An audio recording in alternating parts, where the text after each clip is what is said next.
So we just saw Dumb Money, directed by Craig Gillespie. This is the based off true events of the whole GameStop thing that happened with a couple years ago.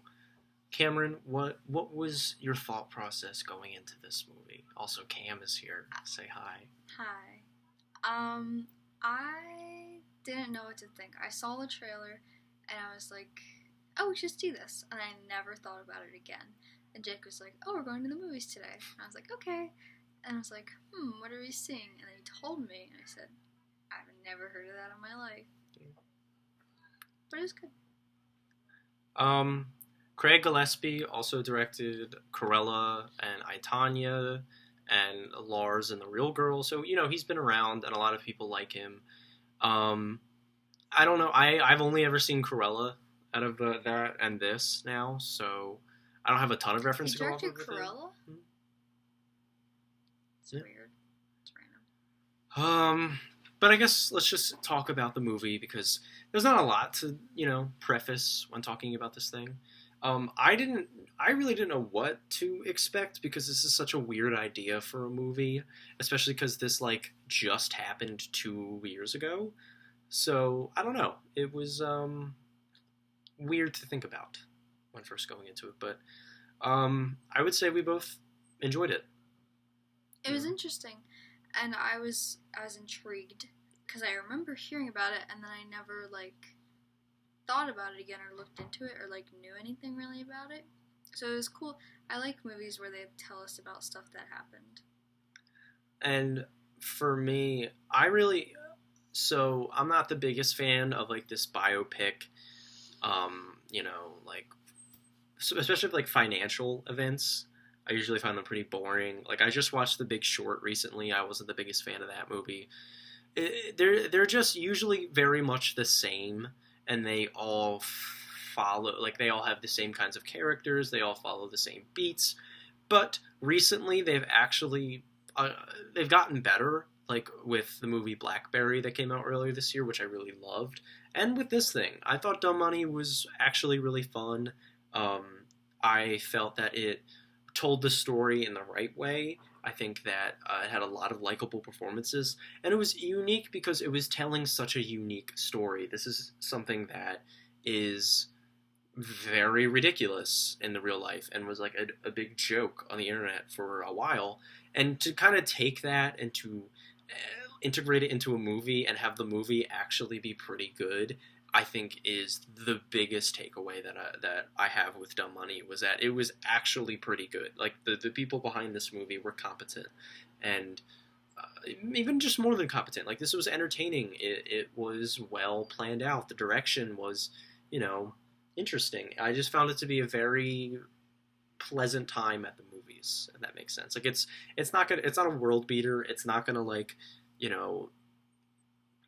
I don't know, make you rethink everything, but it's a solid biopic that I think we need to see more of. It's the movie Air that came out. Yeah, it's in the very similar vein to Air, where it's this isn't doing anything necessarily special, but it's doing the formula correctly. They're going about it in a way of intrigue, if that makes sense. You want to say anything more? I liked it. It was awesome. Paul Dano was really cool. Paul Dano is very good in this movie, and I think that he plays the everyman pretty well. Yeah. He's so cool. Yeah. He's Nicole's type. Yeah. Nothing too, there's something about the way he looks. It's mesmerizing. You wouldn't be you wouldn't walk past him in public and be like, wow. But then, you look at him for long enough and you're like, huh. Okay. Yeah. I can get behind this. Yeah. And he was a lovable character. I think that there's this quality to Paul Dano that, I don't know, he's a little off-putting in his face, but to me, he fits the look of an every guy, and I think that he plays it very well, because his character of Keith, was it Keith Gill or something? Poor Kitty. That was his name, right? Wasn't it Poor Kitty? Wasn't that the name of the? No, it was like angry kitty. It was something Kitty. It wasn't poor kitty. Super kitty. It might have been super. I don't know. But I felt like it was very believable that he got this many people to believe in him and to buy these stocks and to make these hedge fund douchebags very nervous. I liked those guys.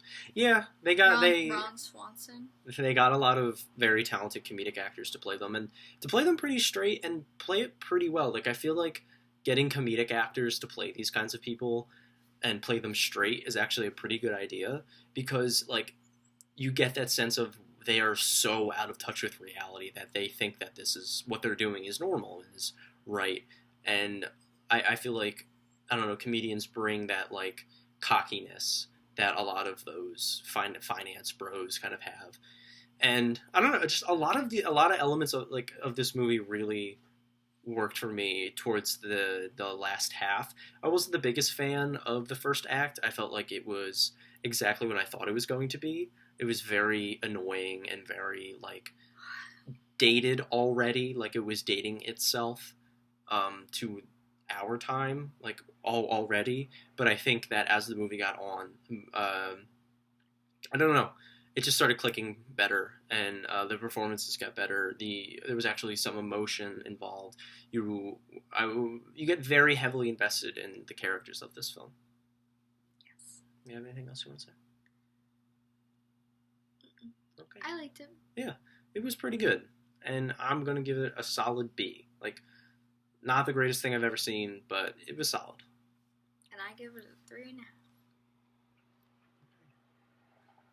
High five. Cameron, thank you so much for being on here. Well, thank you for having me, Yeah. Mr. Film Buff. Thank you.